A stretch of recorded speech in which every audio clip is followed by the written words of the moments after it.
Hello दोस्तों, नमस्कार। स्वागत है आपका हमारे यूट्यूब चैनल में। तो फ्रेंड, आज की इस वीडियो में हम देखेंगे सामान्य हिंदी के दोस्तों 20 महत्वपूर्ण क्वेश्चन जो दोस्तों आपके आने वाले एग्ज़ाम हैं उनके लिए बहुत इम्पोर्टेंट है। ठीक है, तो चलिए दोस्तों आज की इस वीडियो को हम शुरू करते हैं। ठीक है, तो चलिए पहला क्वेश्चन देख लेते हैं। अतीत में दबे पाँव के लेखक हैं। तो दोस्तों ऑप्शन दे रखे हैं ओम थानवी, हरिशंकर परसाई, शरद जोशी और राजेंद्र यादव। ठीक है, तो दोस्तों अतीत में दबे पाँव के लेखक कौन है? तो इसका सही आंसर क्या हो जाएगा दोस्तों? ओम थानवी।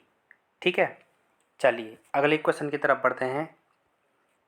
अगला क्वेश्चन है दोस्तों हमारा, शुद्ध वाक्य छांटिए।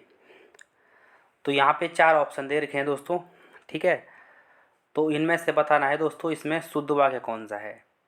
तो इसका सही आंसर ऑप्शन नंबर बी हो जाएगा। अज्ञेय ने अनेक ग्रंथ लिखे हैं। ठीक है फ्रेंड, चलिए अगला क्वेश्चन देख लेते हैं। देशाभिमान में प्रयुक्त संधि का नाम है। ठीक है, तो यहाँ पे इसका सही आंसर क्या हो जाएगा दोस्तों? ऑप्शन नंबर ए, दीर्घ संधि। ठीक है, तो ये आपको ध्यान रखना है। चलिए अगला क्वेश्चन देखते हैं फ्रेंड। अगला क्वेश्चन है, चौपाई के प्रत्येक चरण में मात्राएं होती हैं। तो ऑप्शन है 12, 14, 16 या फिर 18। ठीक है, तो दोस्तों चौपाई के प्रत्येक चरण में मात्राएं कितनी होती हैं? तो ये होती हैं दोस्तों 16। ठीक है, तो ये आपको ध्यान रखना है। अगला क्वेश्चन कर लेते हैं, शीतोष्ण का अर्थ है। तो दोस्तों शीतोष्ण का अर्थ क्या होता है? तो ऑप्शन नंबर सी, ठंडा और गर्म। चलिए, तो ये आपको ध्यान रखना है। अगला क्वेश्चन देख लेते हैं, मुहावरा किस भाषा का मूल शब्द है? ठीक है, तो दोस्तों इसका सही आंसर क्या हो जाएगा? ऑप्शन नंबर डी, अरबी। ठीक है, मुहावरा किस भाषा का मूल शब्द है दोस्तों? अरबी का। ठीक है, 7वां क्वेश्चन देख लेते हैं फ्रेंड। उद्धरण चिन्ह का प्रयोग कहाँ होता है? ठीक है, तो दोस्तों इसका सही आंसर हो जाएगा जब किसी इस कथन को ज्यों का त्यों उद्धृत किया जाए। ठीक है, ऑप्शन नंबर सी इसका सही आंसर हो जाएगा। चलिए अगला क्वेश्चन देख लेते हैं फ्रेंड। जूही की कली कविता के लेखक हैं। तो दोस्तों ये प्रसिद्ध कविता किसकी है? निराला जी की है। ठीक है, चलिए आगे बढ़ते हैं। अगला क्वेश्चन देख लेते हैं। अगला क्वेश्चन है फ्रेंड हमारा, लिंग वचन कारक आदि के कारण रूप परिवर्तन वाले शब्दों को कहते हैं। ठीक है फ्रेंड, तो इसका दोस्तों सही आंसर क्या हो जाएगा? विकारी। ठीक है, तो ये आपको ध्यान रखना है। चलिए अगले क्वेश्चन की तरफ बढ़ते हैं। निम्नलिखित में कौन सा शब्द देशज नहीं है? ठीक है, तो पगड़ी दोस्तों देशज है, लोटा देशज है, ठेठ देशज है, तो सांझ देशज शब्द नहीं है। तो इसका आंसर दोस्तों ऑप्शन नंबर सी हो जाएगा यहाँ पे। ठीक है, तो ये आपको ध्यान रखना है। ठीक है, चलिए अगले क्वेश्चन की तरफ बढ़ते हैं।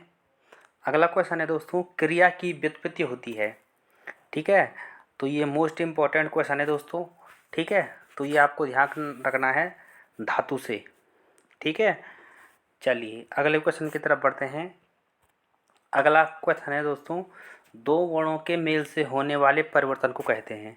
तो दोस्तों ये तो काफ़ी सरल क्वेश्चन है, तो इसको क्या कहते हैं दोस्तों? संधि कहते हैं। ठीक है, चलिए अगला है दोस्तों, अरविंद का पर्यायवाची है। ठीक है, तो अरविंद दोस्तों आपको बताना है किसका पर्यायवाची है। तो ये है दोस्तों कमल का। ठीक है, चलिए अगला महत्वपूर्ण क्वेश्चन है दोस्तों, कबीर वाणी के डिटेक्टर थे, किसने कहा है? तो ये किसने कहा है दोस्तों? तो इसका सही आंसर हो जाएगा दोस्तों हजारी प्रसाद द्विवेदी जी ने कहा है। ठीक है, चलिए अगला क्वेश्चन कर लेते हैं। अगला क्वेश्चन है दोस्तों, व्यंजन जिसके उच्चारण में श्वास की कम मात्रा निकलती है कहलाता है। ठीक है, तो ये कहलाता है दोस्तों अल्प प्राण। और अल्प प्राण कौन कौन से होते हैं?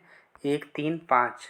ठीक है, जो ये है ना दोस्तों, क, ख, ग और ये गौ।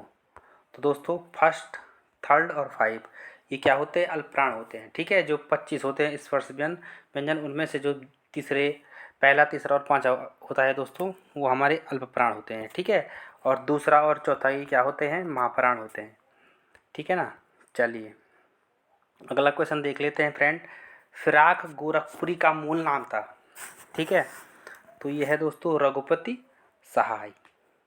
ठीक है ना। चलिए अगले क्वेश्चन की तरफ बढ़ते हैं। अगला क्वेश्चन है दोस्तों हमारा, देवनागरी लिपि का विकास हुआ है तो किससे हुआ दोस्तों? ब्राह्मी लिपि से।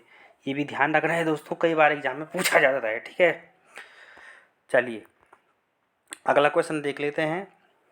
विपरीतार्थक शब्द युग्म है तो इसमें कौन सा है दोस्तों? तो ये इसका आंसर हो जाएगा दोस्तों लाभ हानि। ठीक है, तो ये आपको ध्यान रखना है। अगले क्वेश्चन की तरफ बढ़ते हैं। अगला क्वेश्चन है दोस्तों हमारा, उत्तराखंड की द्वितीय राजभाषा है तो ये क्या है दोस्तों?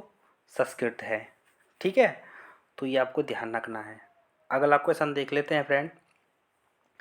साहित्य में रस का आशय है, ये भी इम्पोर्टेंट क्वेश्चन है दोस्तों। तो इसका आंसर हो जाएगा दोस्तों यहाँ पे इनमें से कोई नहीं। ठीक है, तो दोस्तों ये थे आज के हमारे 20 महत्वपूर्ण क्वेश्चन। ठीक है, हिंदी के। चलिए तो दोस्तों मिलते हैं अब नेक्स्ट वीडियो में। चलिए धन्यवाद।